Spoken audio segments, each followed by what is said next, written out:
জাতীয় রবীন্দ্রসঙ্গীত সম্মেলন পরিষদ নারায়ণগঞ্জ জেলা শাখা রবীন্দ্র নজরুল জয়ন্তীর আয়োজন করে আলী আহমদ চুনকা নগর পাঠাগার ও মিলনায়তনে।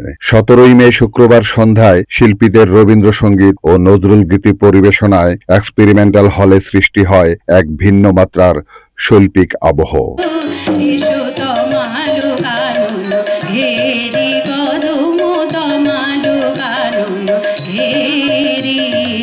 বসেছিলেন পথে আর কালগুনে দেখা পেলেন ফাল্গুনে।